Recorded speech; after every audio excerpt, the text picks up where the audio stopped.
All right, so today we're going deep on a word you use every day, Every single day. but probably don't think about that much. Nope. It's do. Do. Little verb does a lot, and you were really curious about this Right. one, so we're going to break it down. Absolutely. And to do that, I've got our word wizard here Hey, who can help us. they make grammar great again. Okay, so first things first. Yeah. Why is do such a weirdo in the world of languages? I mean, right off the bat, do is like the freeloader of English verbs. Okay. Like it just hangs around, doesn't really have a job. Yeah. But suddenly it's super important when you need to ask a question or tell someone you didn't do something. Yeah. Most languages get by just fine without this kind of grammatical crutch. So English is basically that friend who needs help moving every other weekend. Exactly. And just like that friend, do makes things way more complicated than they need to be. Okay. We call this do support. It's a fancy way of saying English uses do as a grammatical helper. In all sorts of situations where other languages just don't. Right. Think about it. Do you know him? Totally normal. Yeah. Know you him? Oh, like Yoda. Yeah, sounds like a bad Shakespearean play. Ouch, yeah. No wonder English learners are always like, what? Exactly. Speaking of pulling out hair, let's get to the root of this. Okay. Where the heck did do even come from? Well, Etymology tells us that do goes all the way back to Old English don, Okay. which honestly makes sense. Yeah. Don meant like making, acting, placing. Uh-huh. Not a huge leap from the do we know and love, or at least tolerate. Tolerate.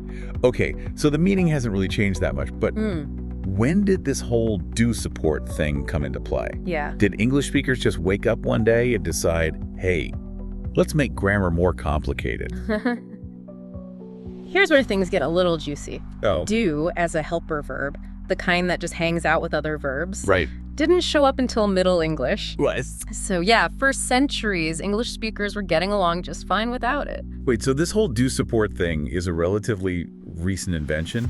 English was like a rebellious teenager, like messing with the grammatical rules just to piss off its parents, I like that analogy. the other languages. Yeah, something like that. But here's where the mystery, deepens. Okay. Linguists are still arguing about where do support came from. Really?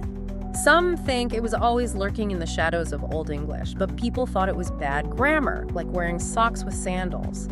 Others think it might have been influenced by Celtic languages, like Welsh, Oh, okay. which uses similar constructions. The Celtic connection. So you're saying English might have picked up this quirky habit from its neighbors? Potentially. Kind of like how you start dressing like your best friend, even if their fashion sense is questionable. Precisely. For example, Welsh uses goon, which means do, Okay. in a way that's kind of similar to English do support. Well, It's not a perfect match, but it's enough to make you wonder if there was some linguistic borrowing going on. makes you see English in a whole new light, doesn't it? Like, this language we think we know so well is actually a patchwork quilt of influences, some of them pretty surprising. So we've got do hanging out in Old English, doing its thing, and then bam, Yeah, it gets this grammatical makeover in Middle English. it does. But how did we go from making and acting to this weird grammatical glue that holds sentences together? Well, you see, language doesn't just sit around, It's constantly evolving, picking up new tricks, shedding old habits, going from a simple action verb to a grammatical multitasker. That's just English being English. Okay, but why does this matter? Right. It's interesting, do went through a linguistic blow-up. Yeah, But does this actually change how we understand English? absolutely. Do might seem small, Yeah. but its rise to grammatical stardom actually reveals some deep truth Okay. about how language works. Think of language as like a giant complex system, right? Okay. Sounds, words, grammar, Yeah. all these pieces fit together like a crazy jigsaw puzzle. Right. And when one piece changes, Yeah. it shakes up the whole picture. So do is like that one weird puzzle piece that throws off the whole image. Yeah. Like suddenly there's a random giraffe in the middle of your peaceful landscape. That's a pretty good analogy. Huh. The emergence of do support completely changed the game for English grammar. Wow. It affected how we ask questions, how we say no, how we emphasize things. Yeah. It basically rewired the circuits of the language. Wow. So do is kind of like a linguistic hacker, Uh-huh. sneaking in and changing the code of English without anyone noticing. Exactly. And get this, it's still happening today. Yeah. Think about how natural it sounds to say don't and didn't. Right. Those contractions, they're so common now we barely even register them. Yeah, I get it. But guess what? Okay. They wouldn't exist without do support. Mind blown. It's like do is the puppet master, pulling the strings of English grammar from behind the scenes. Kinda. But if do support is so awesome and efficient, why don't all languages have it? Yeah, that's a great question. Were they just not cool enough to get in on the action?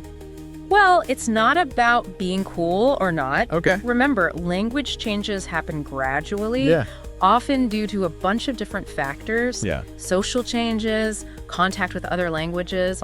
It's a messy, organic process. Right. English just happened to stumble upon this particular quirk. Right. Probably thanks to those Celtic-speaking neighbors we talked about. Oh, right, the Welsh connection. So you're saying that English didn't necessarily steal do support from Welsh, right, but rather adapted it. Like borrowed the concept but gave it an English twist. Exactly. Linguistic borrowing is all about taking inspiration and making it your own. Yeah. Kind of like how you might sample a beat from an old song and turn it into a completely new track. So what does all this mean for us, the humble speakers of this crazy language? It means that English is a living, breathing thing. Okay. What was considered bad grammar back in the day might be totally acceptable now. Yeah. And who knows what correct English will sound like in 100 years. Language evolves. It's in its DNA. So basically, the grammar police are always fighting a losing battle. Yeah, pretty much. I love that. But hold on. Yeah. We've been throwing around this term do support a lot. Yeah.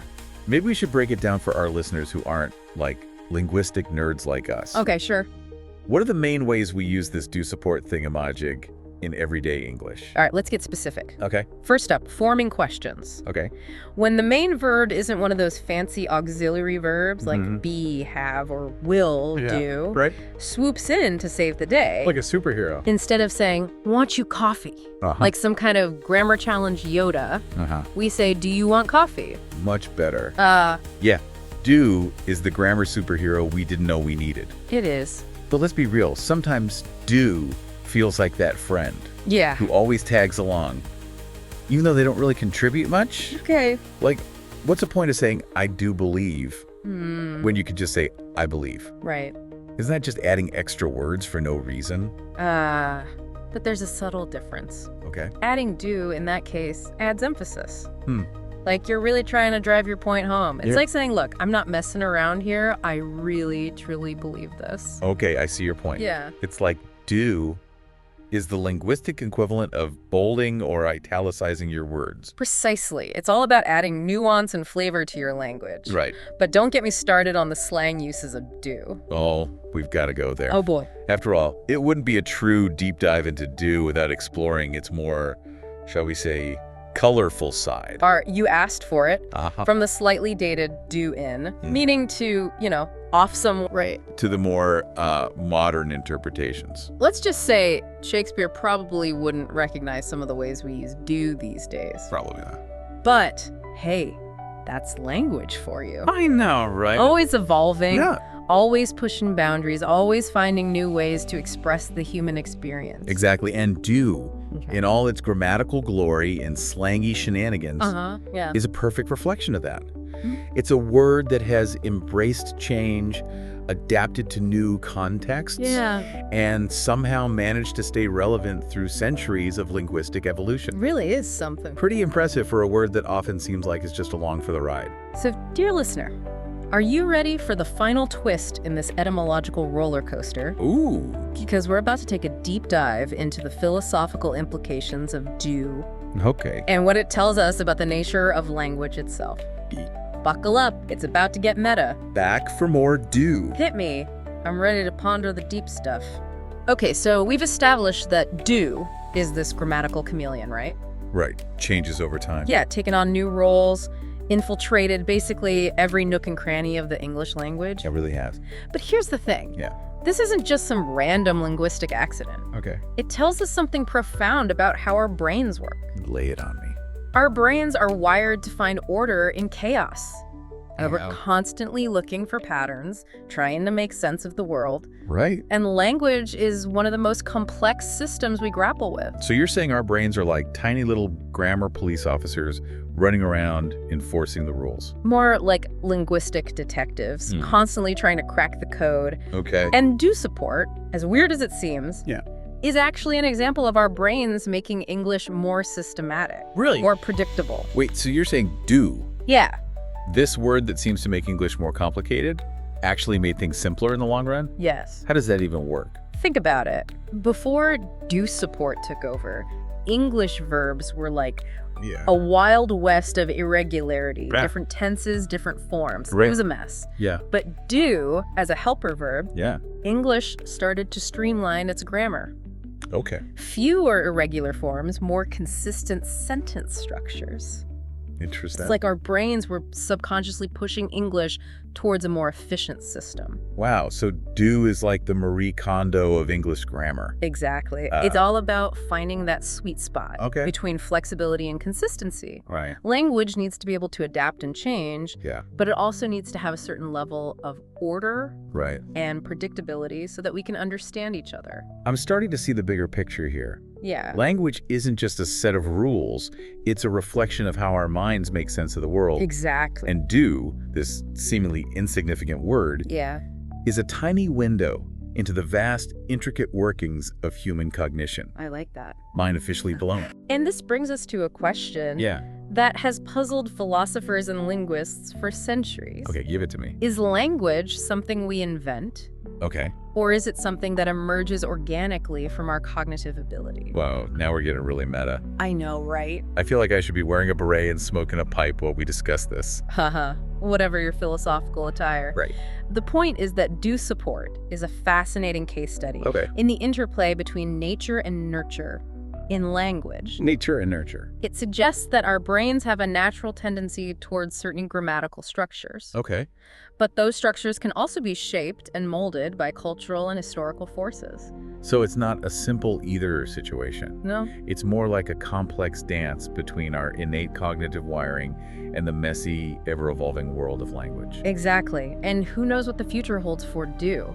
Maybe it will continue to evolve, take on new meanings, maybe even morph into a whole new grammatical function. Wow. The possibilities are endless. Do, the ultimate linguistic shapeshifter, constantly adapting and surprising us. Absolutely. Well, I think we've given our listener plenty to chew on today. Definitely have. Explored the origins of do, its grammatical quirks, its philosophical implications. We even managed to squeeze in some Shakespeare and slang. We did it all. And we've barely scratched the surface. Yeah, language is an endless playground. It really is. Of discovery. And do, in all its glorious complexity, is a reminder that even the smallest words can hold a universe of meaning. Absolutely. So listener, what are you waiting for? Go forth and explore the hidden depths of language. Yeah, have fun. You never know what linguistic treasures you might uncover. Exactly. Until next time.